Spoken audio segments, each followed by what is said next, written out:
지금 이 이야기, 여러분이 알고 있는 역사와 완전히 다릅니다. 조선시대 궁녀, 머릿속에 어떤 그림이 그려지시나요? 왕의 명령을 받들고 평생 궁 밖을 나가지 못하고 결혼도 꿈꾸지 못한 채 죽어간 불쌍한 여인들. 우리 대부분은 그렇게 알고 있었습니다. 그런데 말입니다. 역사 기록 어딘가에 이런 문서가 남아 있습니다. 한 상공이 한양의 땅 한 필지를 매입하고 오늘날의 등기와 같은 문서를 관청에서 직접 작성한 기록. 그것도 한 번이 아니라 수십 년에 걸쳐 논과 밭, 집을 사들인 실제 거래 명문서가 지금도 남아 있습니다. 잠깐 여기서 멈춰보겠습니다. 이 여인들은 평생 궁에 갇혀 있었습니다. 월급이라고 해봤자 쌀 몇 말 받는 신세 아니었나요? 어떻게 한양 땅을 살 수 있었을까요? 오늘 이 영상을 끝까지 보시면 여러분은 두 가지를 얻어가시게 됩니다. 첫째, 500년 전 한국 역사에 숨겨진 가장 충격적인 반전. 둘째, 그 반전이 오늘을 사는 우리에게 전하는 메시지. 자, 시작합니다. 1800년대 말, 한 여인이 있었습니다. 이름은 기록에 남지 않았습니다. 다만 그녀의 직책은 남아 있습니다. 제조상궁. 조선 궁궐 내부에서 수백 명의 궁녀를 총괄하는 최고위 여성 관리.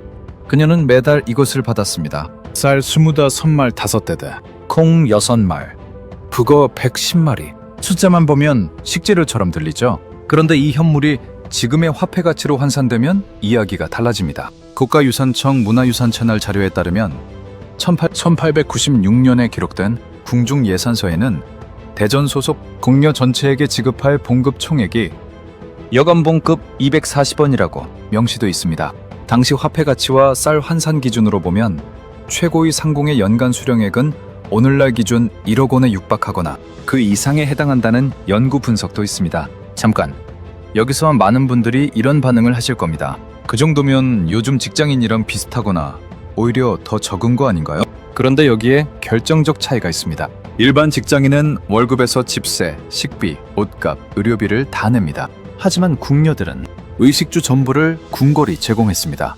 먹는 것, 입는 것, 자는 것 모두 나라에서 해결됐습니다. 쓸 일이 없는 돈이 매달 쌓였습니다. 그것도 20년, 30년씩이나. 그런데 문제는 여기서 끝이 아닙니다. 이 돈이 쌓이자 그녀들은 결정적 선택을 합니다. 그 선택이 무엇이었는지 지금 바로 공개하겠습니다.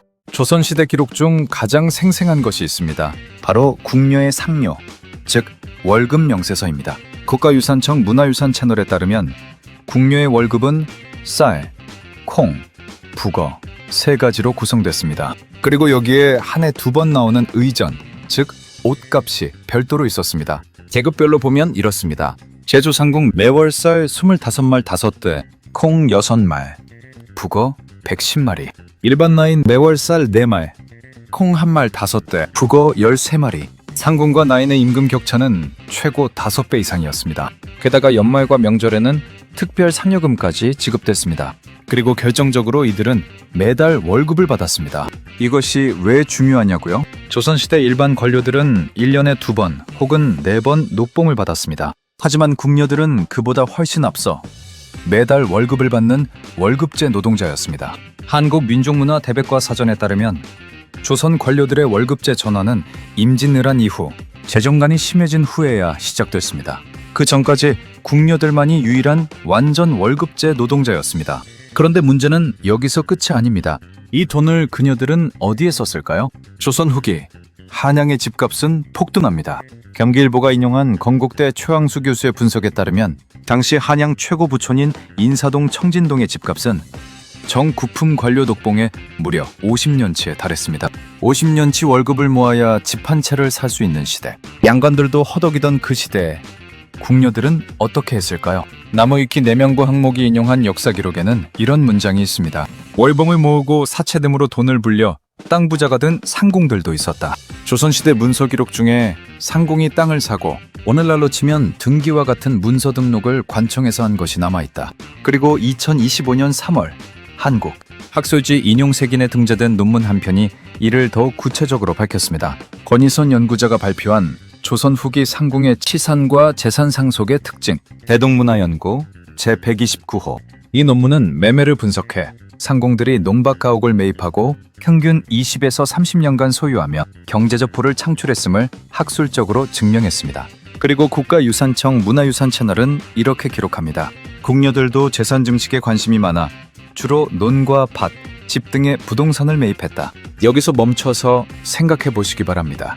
조선 사회에서 여성은 법적으로 재산 소유가 제한됐습니다. 남편이 없으면 아버지나 오빠가 재산을 관리했습니다. 그런데 상궁들은 달랐습니다. 그녀들은 독신이었습니다. 궁에 들어오면 결혼이 금지됐습니다. 하지만 그 조건이 오히려 역설적인 자유를 만들어냈습니다. 재산을 통제할 남편이 없었습니다. 자신이 번 돈은 오직 자신이 관리했습니다. 어떻게 보면 조선 최초의 경제적 독립 여성이 바로 이 상궁들이었습니다.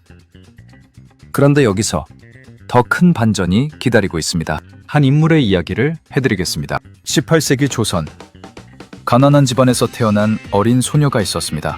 7살 혹은 8살에 궁에 들어갑니다. 처음에는 아무것도 없었습니다. 빗자루를 쥐고 청소를 하고 밥을 나르고 선배 나인들의 눈치를 봤습니다. 이 소녀는 견습 궁녀, 즉 비자였습니다. 비자 시절의 월급은 얼마였을까요? 쌀 한 가마 남짓에 불과했습니다. 하지만 이 소녀는 포기하지 않았습니다. 15년이 흘렀습니다. 관례를 치르고 정식 나인이 됐습니다. 다시 20년, 마침내 상궁이 됐습니다. 궁에 들어온 지 35년. 그녀는 이제 한양의 땅 한 필지를 사들입니다. 관청에 가서 매매 명문을 작성합니다. 오늘날의 등기와 같은 이 문서에는 그녀의 직책과 이름이 선명하게 적혔습니다. 심리학에 지연된 만족이라는 개념이 있습니다. 1960년대 스탠퍼드 대학교의 마시멜로 실험으로 유명한 이 개념은 눈앞에 작은 보상을 참아내고 더 큰 미래를 선택하는 능력이 인생을 바꾼다는 것을 증명했습니다. 이 소녀는 35년 동안 매달 받는 쌀과 콩과 북어를 아꼈습니다. 그리고 결국 조선 땅의 주인이 됐습니다. 자, 이제 가장 충격적인 이야기를 할 차례입니다. 상궁들이 부동산을 매입했다는 것, 이것만 해도 충분히 놀랍습니다. 하지만 역사는 여기서 한 발 더 나아갑니다. 그녀들은 재산을 어떻게 했을까요? 아이가 없었습니다. 결혼도 못했습니다. 그렇다면 평생 모은 그 재산은 나라로 돌아갔을까요? 아닙니다. 2025년 KCI 등재 논문 조선 후기, 상궁의 치산과 재산 상속의 특징은 이렇게 밝힙니다. 상궁들은 자신이 키운 시양자, 즉 입양한 조카나 친족 남성에게 재산을 물려줬습니다. 일부 시양자는 상궁의 제사까지 맡았습니다. 다시 말해 상궁들은 자신만의 가족 구조를 만들었습니다. 혈연이 없어도 스스로 후계자를 지정하고 재산을 이어줬습니다. 그런데 이 재산이 때로는 엄청난 규모였습니다. 나무위키가 인용한 역사 기록에는 이런 문장이 있습니다. 기록에 따르면 강에 배를 띄워 뱃놀이를 즐길 정도였다고 한다.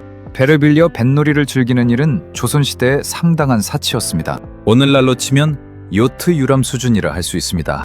그리고 역사는 또 한 가지 충격적인 기록을 남겼습니다. 이들의 생활이 사치스럽다고 신하들이 비판하는 일도 많았다.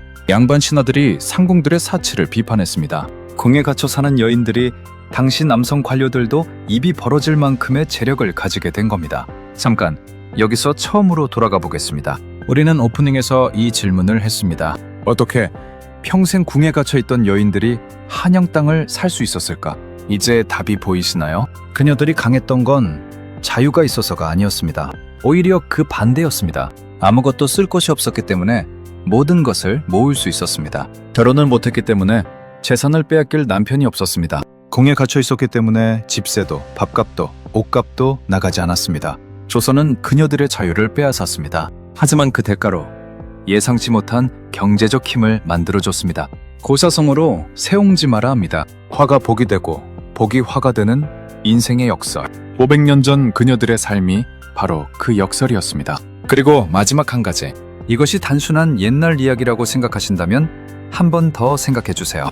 2025년 대동문화연구원이 발표한 이 논문은 지금 이 시점에 나왔습니다. 500년 만에 처음으로 조명된 그녀들의 경제활동.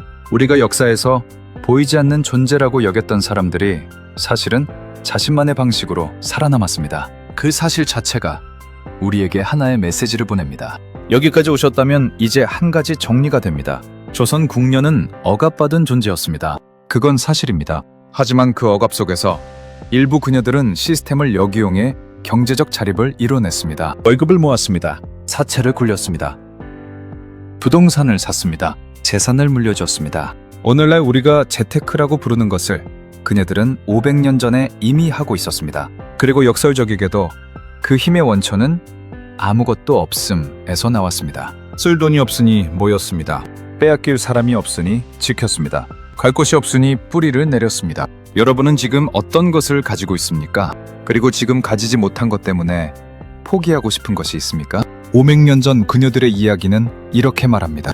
지금 당신 앞에 없는 것이 당신을 무너뜨리는 게 아닐 수 있습니다. 그것이 오히려 당신을 세우는 힘이 될 수 있습니다. 댓글로 알려주세요. 여러분이 생각하는 인생에서 없음이 오히려 힘이 됐던 순간이 있으신가요? 시청해주셔서 감사합니다.